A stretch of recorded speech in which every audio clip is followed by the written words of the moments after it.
For the last game of Sunday night, we got 7:30, number 6 Notre Dame, who went 14-2 last year. Trial number 10 Miami, who went 10-3. Notre Dame favored by 2.5 points on ABC. Riley Leonard went 269 to 403 for the Irish last year, threw for 2,861 yards, 21 touchdowns, 8 interceptions. Jeremiah Love had 163 carries for 1,125 yards and 17 touchdowns, and they returned him. Jaden Greathouse was their leading receiver, 42 catches, 592 yards, 4 touchdowns. They returned him as well.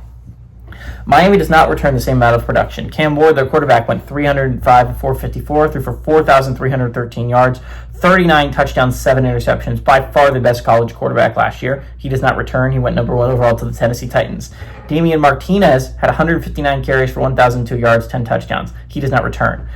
Xavier Restrepo, one of the best receivers in college football last year, 69 catches, 1,127 yards, 11 touchdowns. He does not return as well, as he went undrafted to Tennessee Titans, who cut him recently.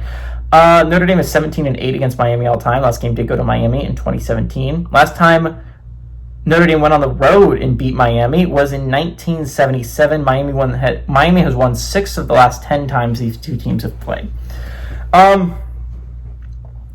I think what's really interesting about this game is, obviously, when you're talking about playoff picture, I think Saturday does not have a ton of games that are going to matter to the playoff picture.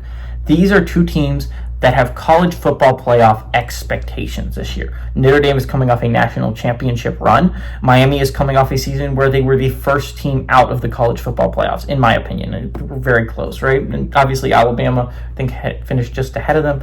But Miami was the better team last year. Miami had the better resume to go to the college football playoffs, and they ended up just being left out because of a last week of the regular season, I think week 14 or week 14, loss to Syracuse. If they do not lose that game, they are solidly in the college football playoffs, right? They play for an ACC championship and probably a top 4 seed.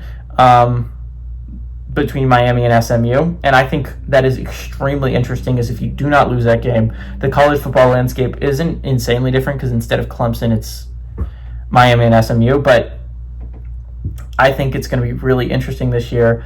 Miami brings a solid veteran quarterback in Carson Beck. Notre Dame does not quite have that same experience, and I think that's going to be massive here. They play at their home stadium, which normally gives you 3 points, which means they think that Notre Dame is 5.5 points better than Miami. I don't know if I believe that. Again, I had Notre Dame and Miami both missing the college football playoffs in my prediction video, so I might be drastically wrong on this. But there's a saying, something that Shane Gillis said, that he's a big Notre Dame fan, if you guys do not know, that sticks with me constantly about Miami. And he said Notre Dame draws Miami week 1, right? And he said, that's a scary one because Miami hasn't realized they're bad yet. And it's very true. Miami plays insanely great early on in the season. Same thing with Texas A&M. These two teams forget they're bad early on in the season, so you normally pick with them. So Miami being underdogs doesn't make any sense in my head. The fact that you have a very solid quarterback in Carson Beck, a veteran quarterback that has played a lot of college football, and he's an underdog week 1 to someone who's played almost no collegiate football, makes no sense in my head. I like Miami here. I think Miami is the better football team, and I think Miami has a better shot at the college football playoffs than Notre Dame does. Give me the Hurricanes to win and cover at home.